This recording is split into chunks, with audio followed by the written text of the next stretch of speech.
السلام علیکم ورحمۃ اللہ وبرکاتہ۔ رب اشرح لی صدری ویسر لی امری واحلل عقدۃ من لسانی یفقہوا قولی رب زدنی علما۔ اللہم صلی علی محمد النبی الامی وعلی آلہ وسلم تسلیما۔ پارہ نمبر 24، سورۃ المومن، آیت نمبر 42۔ اعوذ باللہ من الشیطان الرجیم، بسم اللہ الرحمن الرحیم۔ تم مجھے یہ دعوت دیتے ہو کہ میں اللہ کے ساتھ کفر کروں اور اس کے ساتھ اس چیز کو شریک ٹھہراؤں جس کا مجھے کچھ علم بھی نہیں، اور میں تمہیں خدائے غالب کی طرف بلاتا ہوں جو بڑا بخشنے والا ہے۔ سچ تو یہ ہے کہ تم مجھے جس چیز کی طرف بلا رہے ہو وہ نہ تو دنیا میں پکارے جانے کے قابل ہے اور نہ ہی آخرت میں، اور بے شک ہمارا واپس لوٹنا اللہ ہی کی طرف ہے، اور یقیناً حد سے گزرنے والے ہی دوزخی ہیں۔ سو تم عنقریب وہ باتیں یاد کرو گے جو میں نے تم سے کہہ رہا ہوں، اور میں اپنا معاملہ اللہ کے سپرد کرتا ہوں، بے شک اللہ بندوں کو دیکھنے والا ہے۔ پھر اللہ نے اسے ان لوگوں کی برائیوں سے بچا لیا جن کی وہ تدبیر کر رہے تھے، اور آل فرعون کو برے عذاب نے گھیر لیا۔ آتش دوزخ کے سامنے یہ لوگ صبح شام پیش کیے جاتے ہیں، اور جس دن قیامت برپا ہوگی تو حکم ہوگا آل فرعون کو سخت ترین عذاب میں داخل کر دو۔ اور جب وہ لوگ دوزخ میں باہم جھگڑیں گے تو کمزور لوگ ان سے کہیں گے جو دنیا میں برائی ظاہر کرتے تھے کہ ہم تو تمہارے پیروکار تھے، سو کیا تم آتش دوزخ کا کچھ حصہ ہی ہم سے دور کر سکتے ہو؟ تکبر کرنے والے کہیں گے ہم سب ہی اسی دوزخ میں پڑے ہیں۔ بے شک اللہ نے بندوں کے درمیان حتمی فیصلہ فرما دیا ہے۔ اور آگ میں پڑے ہوئے لوگ دوزخ کے دروغوں سے کہیں گے اپنے رب سے دعا کرو کہ وہ کسی دن تو ہم سے عذاب ہلکا کر دے۔ وہ کہیں گے کیا تمہارے پاس تمہارے بغیر واضح نشانیاں لے کر نہیں آئے تھے؟ وہ کہیں گے کیوں نہیں؟ پھر دروغے کہیں گے تم خود ہی دعا کرو، اور کافروں کی دعا ہمیشہ رائگاں ہی ہوگی۔ بے شک ہم اپنے رسولوں کی اور ایمان لانے والوں کی دینوی زندگی میں بھی مدد کرتے ہیں، اور اس دن بھی کریں گے جب گواہ کھڑے ہوں گے، جس دن ظالموں کی ان کی معذرت فائدہ نہیں دے گی، اور ان کے لیے پھٹکار ہوگی اور ان کے لیے جہنم کا برا گھر ہوگا۔ اور بے شک ہم نے موسیٰ علیہ السلام کو کتاب ہدایت عطا کی، اور ہم نے ان کے بعد بنی اسرائیل کو اس کتاب کا وارث بنایا جو ہدایت ہے اور عقل والوں کے لیے نصیحت ہے۔ پس آپ صبر کیجئے، بے شک اللہ کا وعدہ حق ہے، اور اپنی امت کے گناہوں کی بخشش طلب کیجئے، اور صبح شام اپنے رب کی حمد کے ساتھ تسبیح کیجئے۔ بے شک جو لوگ اللہ کی آیتوں میں جھگڑا کرتے ہیں بغیر کسی دلیل کے جو ان کے پاس آئی ہوں، ان کے سینوں میں سوائے غرور کے اور کچھ نہیں ہے، وہ اس حقیقی برتری تک پہنچنے والے ہی نہیں۔ پس آپ ان کے شر سے اللہ کی پناہ مانگتے رہیے، بے شک وہی خوب سننے والا، خوب دیکھنے والا ہے۔ یقیناً آسمانوں اور زمین کی پیدائش انسانوں کی پیدائش سے کہیں بڑھ کر ہے، لیکن اکثر لوگ علم نہیں رکھتے، اور اندھا اور بینا برابر نہیں ہو سکتے۔ سو اسی طرح جو لوگ ایمان لائے اور نیک عمل کیے وہ اور بدکار بھی برابر نہیں ہیں۔ تم بہت ہی کم نصیحت قبول کرتے ہو۔ بے شک قیامت ضرور آنے والی ہے، اس میں کوئی شک نہیں، لیکن اکثر لوگ یقین نہیں رکھتے۔ اور تمہارے رب نے فرمایا ہے تم لوگ مجھ سے دعا کیا کرو، میں ضرور قبول کروں گا۔ بے شک جو لوگ میری بندگی سے سرکشی کرتے ہیں وہ عنقریب دوزخ میں ذلیل ہو کر داخل ہوں گے۔ اللہ ہی ہے جس نے تمہارے لیے رات بنائی تاکہ تم اس میں آرام پاؤ، اور دن کو دیکھنے کے لیے روشن بنایا۔ بے شک اللہ لوگوں پر فضل فرمانے والا ہے، لیکن اکثر لوگ شکر ادا نہیں کرتے۔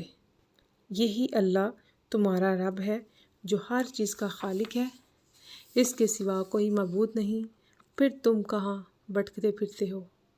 اسی طرح وہ لوگ بہکے پھرتے تھے جو اللہ کی آیتوں کا انکار کیا کرتے تھے۔ اللہ ہی ہے جس نے تمہارے لیے زمین کو قرار گاہ بنایا اور آسمان کو چھت بنایا اور تمہیں شکل و صورت بخشی، پھر تمہاری صورتوں کو اچھا کیا اور تمہیں پاکیزہ چیزوں سے روزی بخشی۔ یہی اللہ تمہارا رب ہے، بس اللہ بڑی برکت والا ہے جو سب جہانوں کا رب ہے۔ وہی زندہ ہے، اس کے سوا کوئی معبود نہیں، بس تم اس کی عبادت، اس کے لیے اطاعت بندگی کو خالص رکھتے ہوئے کیا کرو۔ تمام تعریفیں اللہ ہی کے لیے ہیں جو سب جہانوں کا پروردگار ہے۔ فرما دیجئے مجھے منع کیا گیا ہے کہ میں ان کی پرستش کروں جن بتوں کی تم اللہ کو چھوڑ کر پرستش کرتے ہو، جبکہ میرے پاس میرے رب کی جانب سے واضح نشانیاں آ چکی ہیں، اور مجھے حکم دیا گیا ہے کہ تمام جہانوں کے پروردگار کی فرما برداری کرو۔ وہی ہے جس نے تمہاری کیمیائی حیات کی ابتدائی پیدائش مٹی سے کی، پھر حیاتاتی ابتدا ایک نطفہ یعنی ایک خلیہ سے، پھر رحم مادر میں معلق وجود سے، پھر بالآخر وہی تمہیں بچہ بنا کر نکالتا ہے، پھر تمہیں نشو و نما دیتا ہے تاکہ تم اپنی جوانی کو پہنچ جاؤ، پھر تمہیں عمر کی مہلت دیتا ہے تاکہ تم بوڑھے ہو جاؤ، اور تم میں سے کوئی بڑھاپے سے پہلے ہی وفات پا جاتا ہے، اور یہ سب کچھ اس لیے کیا جاتا ہے تاکہ تم اپنی اپنی مقررہ میعاد تک پہنچ جاؤ، اور اس لیے بھی کہ تم سمجھ سکو۔ وہی ہے جو زندگی دیتا ہے اور موت دیتا ہے، پھر جب وہ کسی کام کا فیصلہ فرماتا ہے تو صرف اس سے فرما دیتا ہے ہو جا، پس وہ ہو جاتا ہے۔ کیا آپ نے ان لوگوں کو نہیں دیکھا جو اللہ کی آیتوں میں جھگڑا کرتے ہیں؟ وہ کہاں بھٹکے جا رہے ہیں؟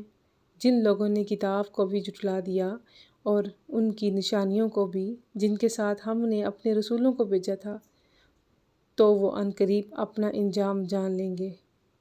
جب ان کی گردنوں میں توق اور زنجیریں ہوں گی، وہ گھسیٹے جا رہے ہوں گے کھولتے ہوئے پانی میں، پھر آگ میں ایندھن کے طور پر جھونک دیے جائیں گے۔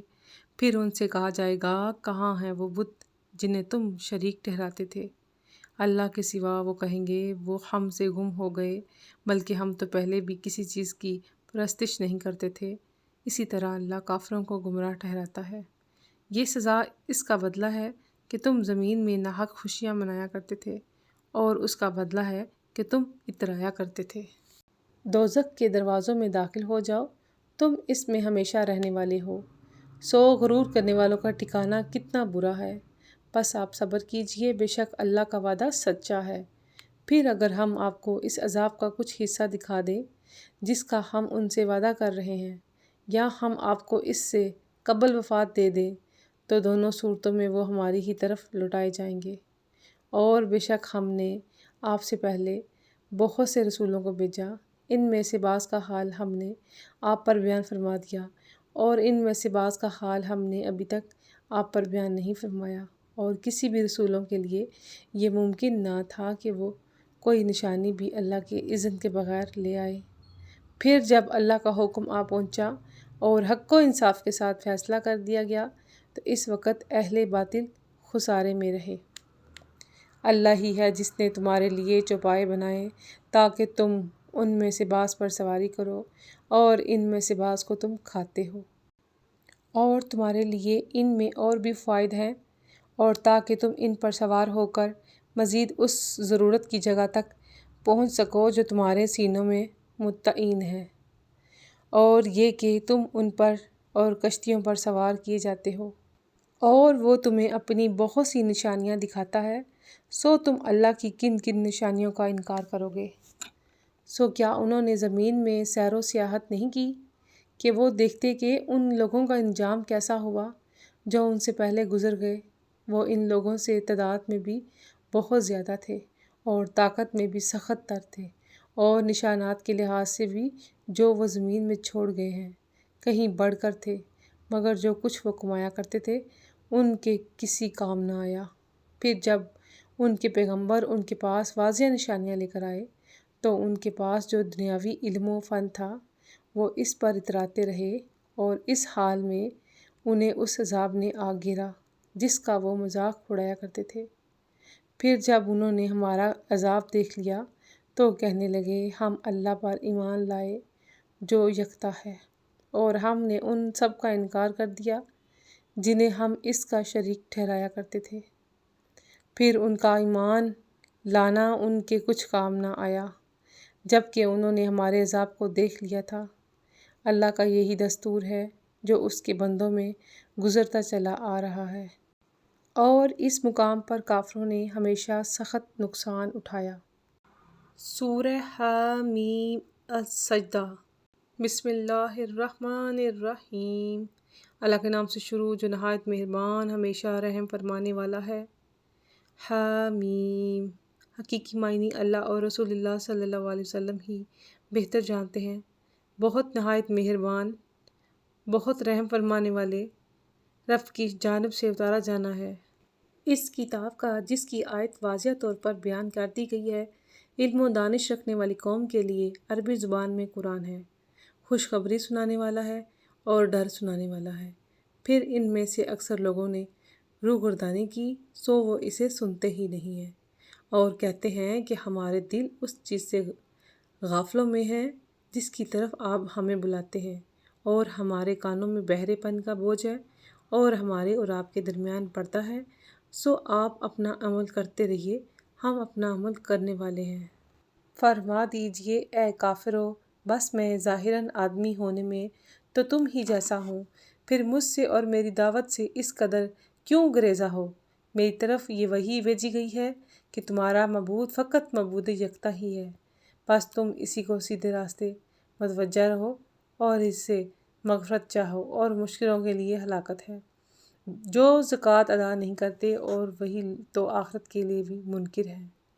بے شک جو لوگ ایمان لائے اور نیک عمل کرتے رہے، ان کے لیے ایسا اجر ہے جو کبھی ختم نہیں ہوگا۔ فرما دیجئے کیا تم اس اللہ کا انکار کرتے ہو جس نے زمین کو 2 دن یعنی 2 مدتوں میں پیدا فرمایا، اور تم اس کے لیے ہم سحر ٹھہراتے ہو؟ وہی سارے جہانوں کا پروردگار ہے، اور اس کے اندر سے باری پہاڑ نکال کر اس کے اوپر رکھ دیے ہیں، اور اس کے اندر معدنیات، آبی ذخائر، قدرتی وسائل اور دیگر قوتوں کی برکت رکھی، اور اس میں جملہ مخلوق کے لیے غذائیں اور سامان معیشت مقرر فرمائے۔ یہ سب کچھ اس نے 4 دنوں یعنی 4 ارتقائی زمانوں میں مکمل کیا۔ یہ سارا رزق تمام طلبگاروں اور حاجت مندوں کے لیے برابر ہے۔ پھر وہ سماوی کائنات کی طرف متوجہ ہوا تو وہ سب دھواں تھا، سو اس نے اسے یعنی آسمانی کروں سے اور زمین سے فرمایا، خواہ باہم کشش و رغبت سے یا غریزی ناگواری سے ہمارے نظام کے تابع آ جاؤ۔ دونوں نے کہا ہم خوشی سے حاضر ہیں۔ پھر 2 دنوں یعنی 2 مرحلوں میں 7 آسمان بنا دیے، اور ہر سماوی کائنات میں اس کا نظام و ودیت کر دیا، اور آسمان دنیا کو ہم نے چراغوں یعنی ستاروں اور سیاروں سے آراستہ کر دیا، اور محفوظ بھی، تاکہ ایک کا نظام دوسرے میں مداخلت نہ کر سکے۔ یہ زبردست غلبہ قوت والے بڑے علم والے رب کا مقرر کردہ نظام ہے۔ پھر اگر وہ روگردانی کریں تو آپ فرما دیں میں تمہیں اس خوفناک عذاب سے ڈراتا ہوں جو عاد اور ثمود کی ہلاکت کے لیے مانند ہوگا، جب ان کے پاس، ان کے آگے اور ان کے پیچھے، یا ان سے پہلے اور ان کے بعد پیغمبر آئے اور کہا کہ اللہ کے سوا کسی کی عبادت نہ کرو، تو وہ کہنے لگے اگر ہمارا رب چاہتا تو فرشتوں کو اتار دیتا، سو جو کچھ تم دے کر بھیجے گئے ہو ہم اس کے منکر ہیں۔ پس جو قوم عاد تھی سو انہوں نے زمین میں ناحق تکبر سرکشی کی، اور کہنے لگے ہم سے بڑھ کر طاقتور کون ہے؟ اور کیا انہوں نے نہیں دیکھا کہ اللہ جس نے انہیں پیدا فرمایا ہے وہ ان سے کہیں بڑھ کر طاقتور ہے؟ اور وہ ہماری آیتوں کا انکار کرتے رہے، سو ہم نے ان پر منحوس دنوں میں خوفناک تیز و تند آندھی بھیجی، تاکہ ہم انہیں دنوی زندگی میں ذلت کے عذاب کا مزہ چکھائیں، اور آخرت کا عذاب تو سب سے زیادہ ذلت انگیز ہوگا، اور ان کی کوئی مدد نہ کی جائے گی۔ اور جو قوم ثمود تھی سو ہم نے انہیں راہ ہدایت دکھائی، تو انہوں نے ہدایت کے مقابلے میں اندھا رہنا ہی پسند کیا، تو انہیں ذلت کے عذاب کی کڑک نے پکڑ لیا، ان اعمال کے بدلے جو وہ کمایا کرتے تھے۔ اور ہم نے ان لوگوں کو نجات بخشی جو ایمان لائے اور پرہیزگاری کرتے رہے۔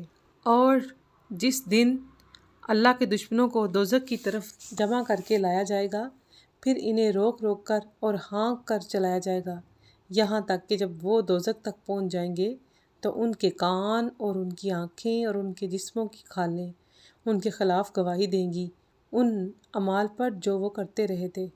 پھر وہ لوگ اپنی کھالوں سے کہیں گے، تم نے ہمارے خلاف کیوں گواہی دی؟ وہ کہیں گی، ہمیں اس اللہ نے گویائی عطا کی جو ہر چیز کو قوت گویائی دیتا ہے، اور اس نے تمہیں پہلی بار پیدا فرمایا ہے اور تم اس کی طرف پلٹائے جاؤ گے۔ تم تو گناہ کرتے وقت اس خوف سے بھی پردہ نہیں کرتے تھے کہ تمہارے کان تمہارے خلاف گواہی دے دیں گے، اور نہ یہ کہ تمہاری آنکھیں، اور نہ یہ کہ تمہاری کھالیں ہی گواہی دے دیں گی، لیکن تم گمان کرتے تھے کہ اللہ تمہارے بہت سے کاموں کو جو تم کرتے ہو جانتے ہی نہیں ہے، اور تمہارا یہی گمان جو تم نے اپنے رب کے بارے میں قائم کیا تمہیں ہلاک کر گیا، سو تم نقصان اٹھانے والوں میں سے ہو گئے۔ اب اگر وہ صبر کریں تب بھی ان کا ٹھکانہ دوزخ ہے، اور اگر وہ توبہ کے ذریعے اللہ کی رضا حاصل کرنا چاہیں وہ رضا پانے والوں میں نہیں ہوں گے۔ اور ہم نے ان کے لیے ساتھ رہنے والے شیاطین مقرر کر دیے، سو انہوں نے ان کے لیے وہ تمام برے اعمال خوشنما کر دکھائے جو ان کے آگے تھے اور ان کے پیچھے تھے، اور ان پر وہی عذاب فرمانے عذاب ثابت ہو گیا جو ان امتوں کے بارے میں صادر ہو چکا تھا جو جنات اور انسانوں میں سے ان سے پہلے گزر چکی تھیں، بے شک وہ نقصان اٹھانے والے تھے۔ اور کافر لوگ کہتے ہیں، تم اس قرآن کو مت سنا کرو اور اس کی قرأت کے اوقات میں شور و غل مچایا کرو تاکہ تم ان کے قرآن پڑھنے پر غالب رہو، بس ہم کافروں کو سخت عذاب کا مزہ ضرور چکھائیں گے اور ہم انہیں ان برے اعمال کا بدلہ ضرور دیں گے جو وہ کرتے رہے تھے۔ یہ دوزخ اللہ کے دشمنوں کی جزا ہے، ان کے لیے اس میں ہمیشہ رہنے کا گھر ہے، یہ اس کا بدلہ ہے جو وہ ہماری آیتوں کا انکار کیا کرتے تھے۔ اور جن لوگوں نے کفر کیا ہے کہیں گے، اے ہمارے رب، ہمیں جنات اور انسانوں میں سے وہ دونوں دکھا دے جنہوں نے ہمیں گمراہ کیا ہے، ہم انہیں اپنے قدموں کے نیچے رونت ڈالیں تاکہ وہ سب سے زیادہ ذلت والوں میں ہو جائیں۔ بے شک جن لوگوں نے کہا ہمارا رب اللہ ہے، پھر وہ اس پر مضبوطی سے قائم ہو گئے، تو ان پر فرشتے اترتے ہیں اور کہتے ہیں کہ تم خوف نہ کرو اور نہ غم کرو، اور تم جنت کی خوشیاں مناؤ جس کا تم سے وعدہ کیا جاتا تھا، ہم دنیا کی زندگی میں بھی تمہارے دوست ہیں اور مددگار ہیں، اور آخرت میں بھی، اور تمہارے لیے وہاں ہر وہ نعمت ہے جسے تمہارا جی چاہے، اور تمہارے لیے وہاں وہ تمام چیزیں حاضر ہیں جو تم طلب کرو۔ یہ بڑے بخشنے والے، بہت رحم فرمانے والے رب کی طرف سے مہمانی ہے، اور اس شخص سے زیادہ خوش گفتار کون ہو سکتا ہے جو اللہ کی طرف بلائے اور نیک عمل کرے اور کہے، بے شک میں اللہ اور رسول اللہ صلی اللہ علیہ وسلم کے فرما برداروں میں سے ہوں۔ اور نیکی اور بدی برابر نہیں ہو سکتی، اور برائی کو بہتر طریقے سے دور کیا کرو، سو نتیجن وہ شخص کے تمہارے اور جس کے درمیان دشمنی تھی گویا وہ گرم جوش دوست ہو جائے گا۔ اور یہ خوبی صرف انہی لوگوں کو عطا کی جاتی ہے جو صبر کرتے ہیں، اور یہ توفیق صرف اسی کو حاصل ہوتی ہے جو بڑے نصیب والا ہوتا ہے۔ اور اے بندہ مومن، اگر شیطان کی وسوسہ اندازی سے تمہیں کوئی وسوسہ آ جائے تو اللہ کی پناہ مانگ لیا کرو، بے شک وہ خوب سننے والا، خوب جاننے والا ہے۔ اور رات اور دن اور سورج اور چاند اس کی نشانیوں میں سے ہیں، نہ سورج کو سجدہ کیا کرو اور نہ چاند کو، اور سجدہ صرف اللہ کے لیے کیا کرو جس نے سب کو پیدا فرمایا ہے، اگر تم اسی کی بندگی کرتے ہو۔ پھر اگر وہ تکبر کریں تو آپ ان کی پرواہ نہ کریں، پس جو فرشتے آپ کے رب کے حضور میں ہیں وہ رات دن اس کی تسبیح کرتے رہتے ہیں، اور وہ تھکتے اور اکتاتے ہی نہیں ہیں۔ اور اس کی نشانیوں میں سے یہ بھی ہے کہ آپ پہلے زمین کو خشک اور بے قدر دیکھتے ہیں، پھر جب اس پر پانی برساتے ہیں تو وہ سرسبز شاداب ہو جاتی ہے اور نمو پانے لگتی ہے۔ بے شک وہ ذات جس کے اس مردہ زمین کو زندہ کیا ہے، یقیناً وہی روز قیامت مردوں کو زندہ فرمانے والا ہے۔ بے شک وہ ہر چیز پر خوب قادر ہے۔ بے شک جو لوگ ہماری آیتوں کے معنی میں صحیح راہ سے انحراف کرتے ہیں وہ ہم پر پوشیدہ نہیں ہیں، بھلا جو شخص آتش دوزخ میں جھونک دیا جائے وہ بہتر ہے یا وہ شخص جو قیامت کے دن عذاب سے محفوظ و مامون ہو کر آئے۔ تم جو چاہو کرو، بے شک جو کام تم کرتے ہو وہ خوب دیکھنے والا ہے۔ بے شک جنہوں نے قرآن کے ساتھ کفر کیا جبکہ وہ ان کے پاس آ چکا تھا تو یہ ان کی بد نصیبی ہے، اور بے شک وہ قرآن بڑی باعزت کتاب ہے۔ باطل اس قرآن کے پاس نہ اس کے سامنے سے آ سکتا ہے اور نہ ہی اس کے پیچھے سے، یہ بڑی حکمت والے بڑی حمد والے رب کی طرف سے اتارا ہوا ہے۔ اے حبیب، جو آپ سے کہی جاتی ہے یہ وہی باتیں ہیں جو آپ سے پہلے رسولوں سے کہی جا چکی ہیں۔ بے شک آپ کا رب ضرور معافی والا بھی ہے اور دردناک عذاب دینے والا بھی ہے۔ اور اگر ہم اس کتاب کو عجمی زبان کا قرآن بنا دیتے تو یقیناً یہ کہتے کہ اس کی آیتیں واضح طور پر بیان کیوں نہیں کی گئیں۔ کیا کتاب عجمی ہے اور رسول اللہ عربی ہیں؟ اس لیے اے محبوب مکرم، ہم نے قرآن بھی آپ ہی کی زبان میں اتار دیا ہے۔ فرما دیجئے وہ قرآن ایمان والوں کے لیے ہدایت بھی ہے اور شفا بھی ہے، اور جو لوگ ایمان نہیں رکھتے ان کے کانوں میں بہرے پن کا بوجھ ہے، وہ ان کے حق میں نابینا پن بھی ہے، گویا وہ لوگ کسی دور کی جگہ سے پکارے جاتے ہیں۔ اور بے شک ہم نے موسیٰ علیہ السلام کو کتاب عطا فرمائی تو اس میں بھی اختلاف کیا گیا، اور اگر آپ کے رب کی طرف سے فرمان پہلے صادر نہ ہو چکا ہوتا تو ان کے درمیان فیصلہ کر دیا جاتا، اور بے شک وہ اس قرآن کے بارے میں بھی دھوکہ دینے والے شک میں مبتلا ہیں۔ جس نے نیک عمل کیا تو اس نے اپنی ذات کے نفع کے لیے کیا، اور جس نے گناہ کیا سو اس کا وبال بھی اسی کی جان پر ہے، اور آپ کا رب بندوں پر ظلم کرنے والا نہیں ہے۔ آمنت باللہ، صدق اللہ العظیم۔ اللہم صلی علی محمد النبی الامی وعلی آلہ وسلم تسلیما۔ الحمدللہ ہمارا 24واں پارہ بھی اپنے اختتام کو پہنچا۔ انشاءاللہ اللہ سبحانہ تعالیٰ کے کرم اور فضل سے ہم سب نے اپنی منزل مقصود تک پہنچانا ہے۔ اللہ پاک قرآن کے ذریعے ہمارے دلوں کو منور کر دے، اس کی برکتیں، اس کی رحمت عطا فرما دے، آمین یا رب العالمین۔ الحمدللہ ہمارا 24واں پارہ اپنے اختتام کو پہنچا۔ اللہ سبحانہ تعالیٰ سننے والوں کو، پڑھنے والوں کو استقامت اور جمع رہنے کی توفیق عطا فرمائے۔